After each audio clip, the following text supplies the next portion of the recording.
Assalamualaikum warahmatullahi wabarakatuh. Bismillah, alhamdulillah, wa syukurillah, wala hawla wala quwwata illa billahil aliyil azim. Qala rabbi shrah li sadri wa yassir li amri wa hlul 'uqdatam min lisani yafqahu qawli. Allahumma shalli ala sayyidina Muhammadil fatih lima ughliqa wal khatim lima sabaqa nasiril haq bil haq wal hadi ila siratikal mustaqim wa ala alihi haqqa qadri wa miqdaril azim. Assalatu wassalamu alayka ya sayyidi ya Rasulullah, khudh biyadi qallas khilati adrikni. Saudara-saudaraku sekalian dimanapun adanya, moga dalam keadaan sehat walafiat, berlimpah rezeki, dilapangkan, dimudahkan persoalannya, diberikan keluarga sakinah, mawaddah warahmah, dan lebih penting lagi moga kita selalu dalam inayah dan bimbingan Allah, sehingga apa yang kita perbuat, apa yang kita lakukan membuahkan manfaat bagi diri kita dan sesamanya. Amin ya rabbal alamin. Tak lupa terima kasih kepada saudara-saudaraku yang telah mendukung channel kecil ini, Kang Nur DS Cirebon, yang sudah subscribe, like atau komentarnya, dan moga yang belum subscribe berkenan untuk memberikan dukungan subscribe, like atau komentar atas kebaikan saudara. Moga Allah membalasnya dengan berlimpah kebaikan dan berkah Allah. Amin ya rabbal alamin. Saudaraku sekalian yang dimuliakan Allah, jadal atau mujadalah, debat atau perdebatan itu sesungguhnya baik, yaitu untuk mendobrak kejumudan berpikir, kebukaan berpikir, ya, supaya kita pikiran itu terarah untuk mencari dalil-dalil atau argumen-argumen kebenaran yang sesuai dengan Al-Quran, dengan As-Sunnah. Ini kalau perdebatan pada masalah agama, ya saudara-saudaraku. Tetapi semuanya itu diatur supaya kita tidak saling menjatuhkan, supaya kita tidak tamak harus menang, ya, menginginkan harus menang. Sebab itu sama saja kita dengan sharing, yaitu saling melengkapi, dan juga watawassobil haq watawassobil sob, artinya itu saling nasihati dalam kebenaran dan dalam kesabaran. Begitu juga dalam aturan agama, boleh debat yang saya katakan tadi, yaitu untuk mendobrak kejumudan dan kebukaan berpikir, tetapi tetap dalam kerangka wajadilhum billati hiya ahsan, yaitu dengan perdebatan yang baik, ya. Tidak ada tujuan untuk mengalahkan atau tamak mencari kemenangan sehingga menimbulkan rasa ingin dipuji atau dibangga-banggakan oleh orang lain. Nah, saya kira apa yang dilakukan, ya, oleh Ustadz Wafi mudah-mudahan tidaklah mencari atau dalam kubulja, ya, artinya itu bangga atau ingin diposisikan sebagai orang yang pandai, alim, ya, kemudian berani, dan yang bisa mengalahkan siapa saja, ya, dalam berhujah agama. Nah, kaidah-kaidah yang harus kita taati dalam hal, ya, untuk kita bermujadalah, itu tidak boleh kita itu menjatuhkan kehormatan dan harga diri lawan. Tidak boleh. Tidak boleh kita juga apalagi membuli atau nyinyir atau mengatakan bodoh, atau bahkan, ya, secara halus pun bahwa Anda salah. Itu tidak boleh. Tetapi bicaralah dengan, katakanlah dengan apa yang misalkan agak selisih, ya, dalil dengan apa yang menjadi tema mujadalah, katakanlah dengan baik, yaitu mohon maaf, ya, ini kurang tepat, gitu loh. Menurut pendapat saya adalah demikian, itu kan. Nah, sekarang ini kok ada orang yang merasa diri alim, merasa diri pinter, gitu loh, ya. kemudian menantang-nantang untuk mendebat, ya, untuk saat ini, yaitu Ustadz Wafi itu untuk ingin mendebat menantang tesis Kiai Haji Imaduddin dengan cara-cara nggak elok, dengan cara-cara yang saya kira nggak adab gitu loh, ya. Ya kenapa nggak adab? Karena sebelum-belum aja dia sudah mengatakan bahwa tesisnya Kiai Haji Imad ini adalah diambil dari copy paste lah, Google lah, lain sebagainya kan begitu. Ini kan saya kira itu sudah awal daripada ketidakadaban itu. Artinya awal sudah merusak adabnya mujadalah itu sendiri. Apalagi kemudian dia dengan sombongnya menyatakan bahwa besok itu pasti, ya, tesis Kiai Haji Imad itu akan rungkat. Dan kemudian juga ada perkataan bahwa silakan kalau pengen kalah itu kan datanglah, dan kalau merasa kalah ya sudah jangan datang. Artinya apa? Artinya dia seolah-olah belum saja itu tampil untuk menjadi pemenang. Artinya apa? Artinya dia merasa tinggi dan alim, ya, sementara lawannya sudah posisikan rendah dan jahil. Ini enggak elok yang seperti itu tuh. Nah, dulu, ya, saya juga pernah jadi santri. Saya katakan kepada di antara santri-santri yang suka, ya, mendebat teman-temannya gitu, ya, awas, hati-hati, ya, jangan-jangan nanti ilmumu tidak ada manfaat. Kenapa? Ya karena kalau di mana-mana tujuannya itu untuk mengalahkan, dalam perdebatan maksudnya itu untuk mengalahkan yang lain sehingga dia merasa unggul, merasa menang gitu, kemudian bangga dengan kemenangan, jangan-jangan nanti malah cahaya ilmumu ini akan padam dan ilmumu tidak akan manfaat, gitu kan. Saya dulu pernah jadi santri seperti itu, ada beberapa teman saya seperti itu yang akhirnya sekarang iya benar apa yang saya sampaikan itu. Jadi dasar kita mujadalah, ya, nggak usahlah kita itu ngotot-ngotot menantang, nggak usahlah bikin framing-framing sebelum kita berdebat yang merendahkan lawan yang akan berdebat dengan kita, apalagi sampai nantang-nantang, apalagi sampai memponis sebelumnya bahwa dia akan pasti kalah dan saya akan pasti menang. Tesis Kiai Haji Imad itu pasti akan rungkat, gitu loh. Ya, kalau tidak datang silakan, itu berarti kalah. Alias kalau memang kalah, nggak usah datang, ya.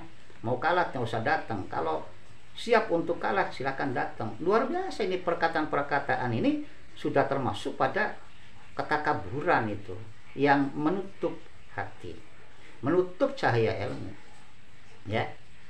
Kenapa? Sebab al-ilmu itu nurun ilahin. Ilmu itu adalah cahaya dari Allah. Cahaya dari Allah itu la yu'ta li'asin, tidak akan diberikan kepada orang-orang yang menyimpang daripada jalan Allah. Apa simpangannya? Simpangannya itu menutup hatinya itu dari sifat kibir atau kesombongan. Batratul haq wa hum tunas, ya, menolak peringatan-peringatan tazkirah nasihat dari orang lain, kemudian memandang rendah orang lain.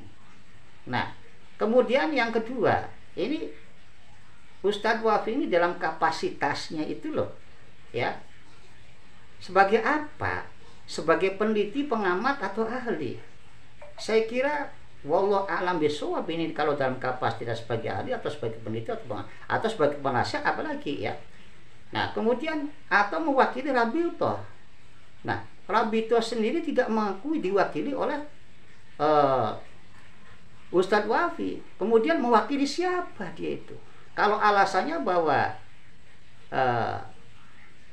Kiai Haji Imaduddin itu pernah membuka bagi siapapun yang mendebat 3 hari 3 malam, itu maksudnya itu bukan untuk orang-orang atau saudara-saudara kita yang senusantara, apalagi ke Wafi gitu. Jadi apa yang disampaikan oleh Kiai Haji Imaduddin itu bukan sifatnya umum, tetapi adalah sesuai dengan golongan-golongan yang sekarang jadi persoalan, yaitu para habib dalam hal ini adalah kalangan atau anggota Rabithah Alawiyah. Nah, jadi posisi daripada Ustadz Wafi ini apa? Ya, keluarga Wali Songo, maaf ya, dalam pengertian di sana kan tema yang akan didiskusikan itu kan temanya melanjutkan atau memantapkan keputusan dari Benda Kerep, yaitu tentang silsilahnya Sunan Gunung Jati. Nah, kemudian akan dilanjutkan dengan masalah pembahasan nasabnya Ba'alawi gitu loh. Lah, kaitannya ini loh, si Ustadz Wafi ini dengan Sunan Gunung Jati itu apa? Ya, satu. Kedua, itu loh, Ba'alawi jelas tidak mewakilkan pada Ustadz Wafi. Jadi ini sesuatu yang saya kira ini liar. Ustadz Wafi ini adalah menantang ya dalam kapasitas yang tidak jelas gitu loh. Nah, kemudian ini targetnya itu pemenangan, lucu ya, bahwa dalam perdebatan itu kan kita bukan hanya mencari pemenangan, tetapi mencari kebenaran. Itu sesuai dengan kemampuan kita berhujah atau kemampuan untuk mengambil data referensi atau sumber-sumber yang kuat begitu ya. Jadi bukan masalah menang atau kalah. Jadi pada intinya saya kira ini kapasitas Ustadz Wafi sebagai santri ini tidak baik untuk ditiru oleh siapapun, karena pada dasarnya kita menghasilkan ilmu sesungguhnya adalah bukan untuk unggulan diri, bukan untuk mendebat sana sini, apalagi akan mengalahkan ya orang-orang alim, ulama, kiai, sehingga kemudian dirinya akan mendapatkan gelar sebagai orang alim, orang yang paling unggul dan pemenang yang punya kebanggaan diri. Ini sudah merupakan penyakit bagi santri atau bagi ustadz atau bagi orang-orang berilmu ya. Nah, kalau memang ya harus untuk bisa mujadalah dengan Kiai Haji Imaduddin, ya tentunya dengan cara-cara basaul masail atau soan langsung ke rumah, kemudian di sana ya adakan itu semacam musyakarah gitu ya, atau semacam apa itu sharing gitu ya. Bukan berarti kemudian menantang-nantang ya di medsos ya, di TikTok, di mana-mana itu ya. Ya kemudian hargailah itu, kalau memang itu nanti Kiai Haji Imaduddin atau siapapun yang diajak debat oleh Ustadz Wafi itu mereka tidak berkenan, dan kita juga wajib kemudian menghargai. Janganlah kita kemudian gara-gara tidak dilayani kemudian kita kesal, kemudian memframing secara buruk ya, menjatuhkan seolah-olah dia takut, seolah-olah Imad Kiai Haji Imad itu cemen, takut, pengecut dan sebagainya. Bukan seperti itu ya, karena pemikiran atau kadar seseorang untuk menganalisa suatu kondisi itu kan beda-beda ya. Bisa jadi ya menurut kita adalah hal-hal yang buruk, tetapi menurut analisis atau perhitungan orang lain itu adalah hal yang baik ya. Artinya harus juga nanti orang itu diberikan kesempatan untuk memberikan analisis sendiri ya, perhitungan sendiri. Kalau memang itu perdebatan bagus kemudian dampaknya kurang bagus, tentunya itu tidaklah juga bagus dilaksanakan begitu ya. Untuk Kiai Haji Imaduddin sampai kapanpun kalau cara-caranya Wafi seperti yang sekarang ini, tolong jangan dilayani, sebab ya beliau itu tampil misalkan terjadi debat itu sama panjenengan ya, dialah tetap akan menang, karena kalah hujah sekalipun dia akan dimaklumi oleh masyarakat bahwa dia hanyalah seorang santri, layak saja kalah berdebat dengan Kiai Haji Imaduddin. Lah apalagi menang dalam berhujjah ya, pasti akan mendapat lu'lu'an dan kebanggaan di mana-mana ya. Dan kemudian Kiai Haji Imaduddin mendapat pengecian di mana-mana. Hal mana itu dikhawatirkan akan terjadi perpecahan-perpecahan yang tidak ada usainya, tidak ada selesai, tidak ada ujungnya. Demikian ya untuk Ustadz Wafi. Moga sampean juga ya dalam tiap langkah, khususon untuk mengujikan ilmunya pada diskusi-diskusi atau debat-debat dengan yang lainnya, sertailah dengan cara-cara yang elok. Janganlah kita ada hati atau tindakan pengucapan ya, apalagi sampai mencongor-congor orangnya, itu menjatuhkan, merendahkan atau bahkan memberikan gelar ya kepada yang lain, tolol, dungu dan sebagainya. Janganlah seperti itu. Atau sebelum-belum kemudian membuat framing seolah-olah bakal saya akan menjadi pemenang karena saya pinter, karena saya ada dukungan dari belakang.